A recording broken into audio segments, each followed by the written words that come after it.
காற்றலைகளில் மக்களின் எண்ணங்களை வண்ணங்களாக பிரதிபலிக்கும் மக்களுக்கான வானொலி ரத்னவாணி சமுதாய வானொலி 90.8.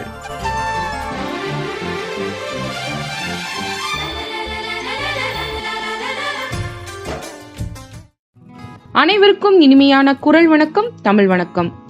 அனுதினமும் புது புது தகவல்களுடன் உங்கள் இல்லம் தேடி வருகிறது ரத்னவாணி சமுதாய பண்பலை 90.8. இன்றைக்கான தகவலுடன் இணைந்திருப்பது உங்கள் சிநேகிதி உஷா நந்தினி சதீஷ்குமார். படைப்பாற்றலே உன் புகலிடம் எங்கே? நடைபோடுமே என் பாதச் சுவடுகள் அங்கே. உந்தன் வரையறை தேடி அலைந்தேன், இணையத்தின் கரைவரை ஓடித் தொலைந்து விட்டேன். கிட்டவில்லை, கிட்டியும் எட்டவில்லை. சிந்தித்தேன், வந்துதித்தாய் என் சிந்தனையில். செதுக்கினேன் சிற்பமாய் என் சிந்தனையில். படைப்பாற்றல் மட்டுமே போதாமா? போதாது. படைப்பாற்றலோடு புது படைப்புகள் படைக்க வேண்டும். தனித்தனியாய் சிந்தித்தால் படைப்பாற்றலா? இல்லை தனித்துவமாய் சிந்தித்தால் படைப்பாற்றலா? இல்லை அறிவுபூர்வமாக சிந்தித்தால் படைப்பாற்றலா? அறிவு கோட்டையில் உள்ளே அமைதியாய் அமர்ந்து பூட்டை போட்டுக் கொள்வதா படைப்பாற்றல்? இல்லை அறியாமை கோட்பாட்டுகளின் பூட்டுகளை உடைத்தெறிவதா படைப்பாற்றல்? இப்படி கற்பித்தலில் வருவதன்று படைப்பாற்றல், கற்றலோடு கற்பனை வளர்ப்பதில் வருவது படைப்பாற்றல்.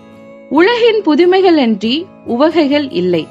ஆம், இலக்கியத்தின் புதுமை புது கவிதை, இருட்டில் புதுமை விண்விளக்கு, வானில் புதுமை ஆகாய விமானம், வாழ்வில் புதுமை அறிவியல் வளர்ச்சி, தகவல் தொழில்நுட்பத்தில் புதுமை செல்பேசி. படைப்பாற்றலில் புது படைப்பு எதுவாயினும் புதுமைத்தான்.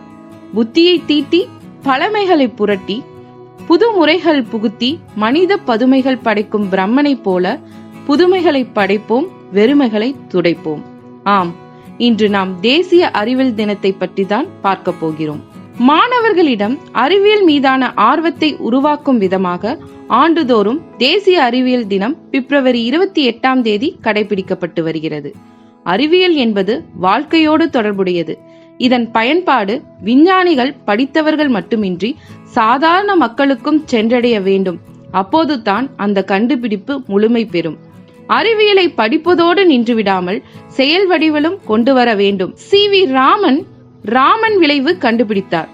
தமிழ்நாட்டில் நவம்பர் 7 1888 பிறந்த சி.வி. ராமன் அவர்கள் இயற்பியல் துறையில் பல ஆராய்ச்சியில் செய்துள்ளார். இவர் பிப்ரவரி 28, 1928 ராமன் விளைவு எனும் அறிவியல் கூற்றை கண்டுபிடித்தார். அவரது ராமன் விளைவுக்காக 1930 நோபல் பரிசு பெற்றார். தன் பிறகு சி.வி. ராமன் அவர்களுக்கு இந்திய அரசு மிக உயரிய பாரத ரத்னா விருதை 1954 வழங்கி கௌரவித்தது. ராமன் விளைவு நினைவாக பிப்ரவரி 28 தேசிய அறிவியல் தினமாக இந்திய அரசு 1987 அறிவித்தது. இந்த தேசிய அறிவியல் தினத்தில் அறிவியல் துறை சேர்ந்த ஆராய்ச்சியாளர்களை கௌரவிக்கும் விதமாக தேசிய அறிவியல் தினத்தன்று பல நிகழ்ச்சிகள் நடத்தப்படும்.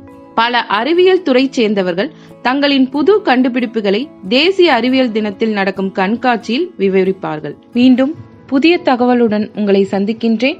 நன்றி, வணக்கம். பொது நலனின் அக்கறையோடு என்றும் மக்களுக்காக ஒலித்துக் கொண்டிருக்கும் மக்களுக்கான வானொலி நம் ரத்னவாணி சமுதாய வானொலி 90.8.